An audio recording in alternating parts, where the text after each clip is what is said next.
스탠퍼드 감옥 실험의 교훈은 잘못 알려졌습니다. 일단 알려진 내용은 이렇습니다. 1971년 스탠퍼드 대학교의 연구자 필립 짐바르도는 심리학과 건물 지하에 모조 감옥을 짓고 실험에 참여할 남성 18명을 모집하죠. 이 실험의 가설은 간단했습니다. 인간은 자신이 맡은 역할에 자신의 행동을 맞출 것이다. 그는 18명의 지원자 중 무작위로 9명에게 간수 역할을 배정하죠. 나머지 1명은 자동으로 죄수가 됐습니다. 그 이후에 벌어진 일은 경악스러웠습니다. 실험이 시작되자 간수들이 거의 곧바로 죄수들을 학대하기 시작한 겁니다. 간수들은 죄수들을 소화기로 구타하고 누가 위에 있는지 보여주겠다는 이유만으로 동료 학생의 옷을 벗기기도 했죠. 마치 권력이 선량한 대학생들을 끔찍한 사람으로 만든 것처럼 보였습니다. 결국 원래 2주간 진행될 계획이었던 연구는 실험 시작 6일 만에 중단되고 맙니다. 여기까지만 봤을 때 이 실험의 교훈은 명백해 보입니다. 우리 안에 악마가 있고 권력은 그 악마를 밖으로 꺼내줄 뿐이다. 하지만 후속 연구를 통해 살펴본 결과 이 연구에 치명적인 결함이 여러 개 있었다는 것이 밝혀집니다. 오늘 영상은 누가 권력을 손에 쥐고 권력은 인간을 어떻게 만드는지에 대해 설명해주는 채 권력의 심리학을 참고해서 만들었습니다.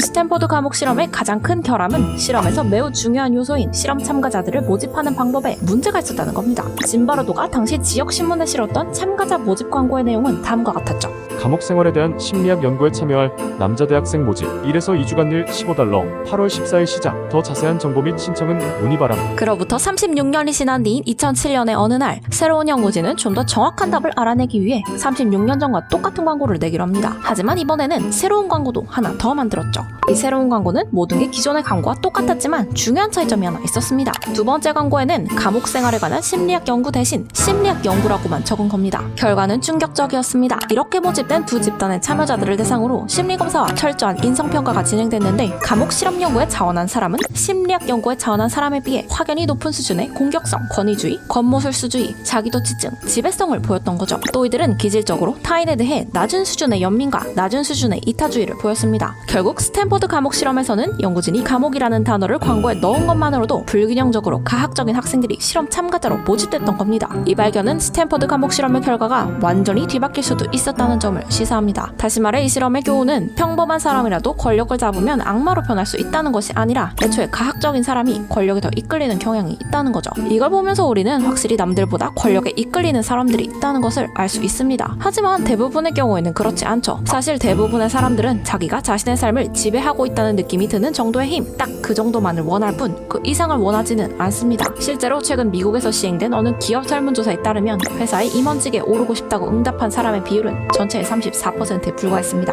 그 중에서도 고임원이 되고 싶다고 답한 비율은 7%밖에 되지 않았죠. 이를 보면 인간이라고 해서 누구나 권력을 갈망하는 건 아닌 것 같습니다. 권력에 관한 유명한 말이 있습니다. 모든 권력은 부패한다. 실제로 우리는 뉴스를 통해 부패한 권력자들의 모습을 자주 접하곤 하죠. 그렇다면 부패한 권력자가 많은 이유는 앞서 살펴본 대로 부패한 사람들이 권력을 좀 더 탐하는 경향이 있고 그에 따라 권력자 중에 상대적으로 그들의 비율이 높기 때문일까요? 안타깝지만 현실은 그렇게 단순하지는 않습니다. 인간은 매우 복잡한 존재고 인간의 행동을 결정하는 요소는 타고난 천성 외에도 매우 다양하기 때문입니다. 그리고 애초에 현대사회에서는 누군가가 권력자가 된다면 능력을 입증하거나 민주적인 절차를 통해 CEO나 정치인으로 선발되어야 합니다. 내가 되고 싶다고 해서 맘대로 권력을 손에 쥘 수 있는 게 아니니까요. 결국 투표권자의 의사도 누구에게 권력을 줄지를 결정하는 중요한 요소가 된다는 말입니다. 따라서 현실에는 왜 이상과는 달리 부패하거나 무능하기까지 한 사람들이 권력자가 되는가? 라는 질문에 답하기 위해서는 앞서 살펴본 이유 외에도 몇 가지 요소들을 더 살펴봐야 합니다. 좀 암울하긴 하지만 결론부터 말해보겠습니다. 현실에 존재하는 수많은 부패하거나 무능한 권력자들은 권력에 이끌리는 악인들과 석기 시대의 뇌를 가진 투표권자들, 잘못된 시스템, 그리고 권력을 가지면 교만해지는 인간의 본성이라는 대환장 콜라보의 결과물입니다. 하지만 우리에게 아직 희망은 있습니다. 인간은 자신이 속한 시스템의 제약에서 자유로울 수 없고 실제로도 속한 시스템에 따라 권력자들의 행동이 바뀐다는 연구 결과가 있기 때문이죠. 현실에 부패하거나 무능한 권력자들이 많은 두 번째 이유에 대해 살펴보겠습니다. 바로 석기시대의 뇌를 갖고 있는 투표권자들입니다. 다들 잘 아시다시피 아이들은 사고가 아직 미성숙하기 때문에 투표권이 없죠. 하지만 연구 결과들을 살펴보면 아무래도 쓸데없는 걱정인 것 같습니다. 투표에 관한 한 아이들의 의사결정과 어른들의 의사결정에는 큰 차이가 없었으니까요. 스위스의 연구진은 2008년 이 가설을 검증하기 위해 실험을 진행합니다. 이들은 5세에서 13세의 현지 어린이 681명을 모집한 뒤 아이들에게 곧 여행을 떠날 배 한 척이 등장하는 컴퓨터 시뮬레이션을 보여줍니다. 그리고 아이들은 화면에 등장하는 인간은 두 사람의 얼굴을 보고 누가 자신의 디지털 배를 지휘할 선장이 될지를 선택해야 했죠. 얼굴 외의 다른 정보는 주어지지 않았습니다. 그저 누가 좋은 선장처럼 보이는지, 누가 더 가상의 배를 효과적으로 이끌 리더처럼 보이는지를 선택하게 하는 실험이었죠. 사실 아이들은 몰랐겠지만 이들은 무작위로 제시된 사람들이 아니었습니다. 이들은 최근 프랑스 총선에서 붙은 실제 정치인들이었죠. 선거의 당선자와 득표율 2위 후보로 구성된 한 쌍의 사진이 아이들에게 무작위로 제시됐습니다. 연구 결과는 놀라웠습니다. 아이들이 전체 횟수의 71%에서 선거에서 승리한 후보를 선장으로 골랐던 겁니다. 아이들조차 얼굴만 보고도 실제 당선자를 정확하게 식별할 수 있다는 이 실험 결과는 리더십에 대한 우리의 평가가 얼마나 피상적일 수 있는지를 보여줍니다. 다시 말해 많은 사람들이 후보의 능력과 자질을 보고 그 사람을 리더로 뽑은 것이 아니라 얼마나 리더 같아 보이는 겉모습을 갖고 있는지를 기준으로 그 사람에게 표를 던졌다는 겁니다. 인간은 왜 이런 말도 안 되는 결정을 내리는 걸까요? 이걸 이해하기 위해서는 20만 년 전으로 이동해야 합니다. 믿기 어렵겠지만 이 질문에 대한 답뿐만 아니라 다이어트는 왜 그렇게 성공하기가 어렵고 마시는 음식은 왜 전부 살찌는 음식인지에 대한 대답까지도 모두 그곳에서 찾을 수 있거든요. 약 20만 년 전 인류는 수렵 채집을 하며 살아가고 있었습니다. 그 시절 우리에게 설탕이란 과일 같은 음식을 통해서만 섭취할 수 있는 귀한 에너지원이었죠. 게다가 그 당시 과일들은 품종 개량이 전혀 이뤄지지 않은 상태여서 기껏해야 현대의 당근 정도로만 달았습니다. 그래서 지금도 우리 애들은 과일맛 시리얼이 아닌 은은하게 단 과일을 기준으로 설정되어 있죠. 또 지방은 그 당시 인간의 식습관에서 매우 찾아보기 힘든 영양소였습니다. 따라서 인간은 발견하는 지방 조각이란 조각은 그 즉시 호록하는 방향으로 진화했죠. 다시 말해 과거에는 설탕과 지방을 갈망하는 뇌의 말을 잘 듣는 사람들이 생존 확률이 더 높았다는 겁니다. 이석기 시대에는 전체 인류사의 99.8%에 해당하는 오랜 세월 동안 아주 효율적으로 작동했습니다. 하지만 정제된 설탕과 지방을 아주 손쉽게 구할 수 있게 되어버린 오늘날 이석기 시대의 본능을 그대로 따르는 사람들은 비만이 되거나 당뇨에 걸리거나 심지어는 조기 사망에 이를 확률이 높죠. 이처럼 현대에 들어 급증한 당뇨와 비만은 인간 사회가 너무나 급변했기 때문에 발생하는 현상입니다. 이런 식의 현상을 진화적 불일치라고 부릅니다. 인간의 뇌는 20만 년 전과 거의 달라진 게 없지만 인간을 둘러싸고 있는 환경은 20만 년의 세월을 비춰보자면 너무나 짧은 시간 내에 엄청나게 변해버렸으니까요. 그리고 같은 원리가 우리의 잘못된 지도자 선택 기준에도 적용됩니다. 그 시절 무리를 이끌 사람은 다른 무리와의 전투에서 무리를 승리로 이끌 사람, 다시 말해 강인한 체격을 가진 키 큰 남성이어야 했습니다. 그 시절에는 외모만 보고도 누가 지도자감인지를 쉽게 판별할 수 있었죠. 키가 크고 힘이 센 사람일수록 구성원 전체의 생존 가능성을 높였을 테니까요. 반면 신체적으로 약한 지도자를 선택한 인간 무리는 사냥이나 라이벌 무리에 의해 사망할 가능성이 더 컸습니다. 그 결과 이런 실수를 한 자들은 인간의 유전자 풀에서 제외됐습니다. 결국 살아남아 자손을 남긴 이들은 힘과 두드러진 체격을 가진 이를 리더로 선택한 사람들이었죠. 지난 100년간 인간 사회는 급격한 변화를 겪었습니다. 힘과 몸집이 생존의 주요 이점이 되던 시대는 과거의 일이 되어버렸죠. 하지만 100년은 진화적으로 우리의 뇌가 바뀌기에는 너무나 짧은 시간입니다. 그리고 많은 정치인들은 이미 우리의 이 오래된 본능을 누구보다도 잘 파악하고 있죠. 그들은 심지어 권력을 얻기 위해 이걸 적극적으로 활용하기까지 합니다. 그 대표적인 예가 바로 러시아의 블라디미르 푸틴이죠.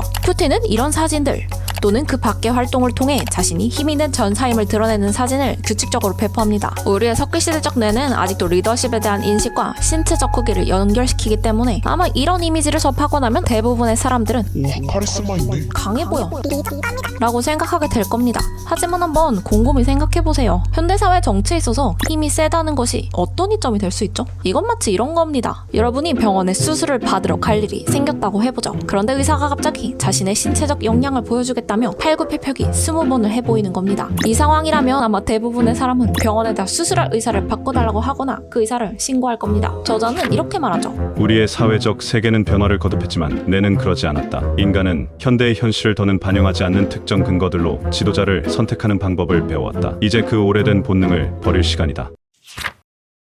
현실에 부패하고 무능한 권력자들이 많은 세 번째 이유는 바로 잘못된 문화와 시스템입니다. 이 연구 결과를 보시면 이게 무슨 말인지 바로 이해가 되실 겁니다. 인도 벵갈루루에서 2명의 경제학자는 대학생들을 대상으로 한 연구를 진행하게 됩니다. 그들은 부정부패와 뇌물이 만연한 곳에서는 어떤 종류의 사람들이 공무원이라는 직업에 끌리는지를 알아보고 싶었습니다. 인도의 정부 공무원이 된다는 것은 장부에 기재되지 않는 추가 수입을 얻을 기회가 생긴다는 말과 같죠. 연구진은 수백 명의 인도 대학생에게 주사위를 42번 굴린 뒤 그 결과를 기록하도록 했습니다. 이들은 실험 전에 주사위에 높은 숫자가 나온다면 더 많은 돈을 받을 수 있다는 말을 들었죠. 하지만 결과를 직접 보고하는 방식이었기 때문에 학생들은 주사위 결과에 대해 얼마든지 거짓말할 수 있었습니다. 그리고 실제로도 많은 학생이 그렇게 했죠. 몇몇 학생은 뻔뻔하게도 42번 연속으로 6이 나왔다고 주장하기도 했습니다. 그리고 놀랍게도 실험에서 사기를 친 학생들과 점수를 정직하게 보고한 학생들은 희망하는 직업군이 달랐습니다. 거짓으로 높은 점수를 보고한 학생들은 평균적인 학생들보다 인도의 부패한 공무원 체계에 들어가고 싶다고 말할 가능성이 훨씬 더 컸던 거죠. 스웨덴에서도 비슷한 실험이 진행됐는데 이번에는 정반대의 결과가 나왔습니다. 정직한 학생일수록 공무원이 되고 싶다고 응답한 비율이 더 높았던 거죠. 이 연구 결과 외에도 수많은 연구들이 인간에게 완전한 자유의지란 없고 시스템은 인간의 행동을 유도한다는 점을 뒷받침합니다. 내가 속한 시스템 내에 부패한 권력자가 많다면 혹시 시스템 자체에 문제가 있기 때문에 부패한 지원자들을 끌어당기고 있지는 않은지를 의심해봐야 한다는 말입니다.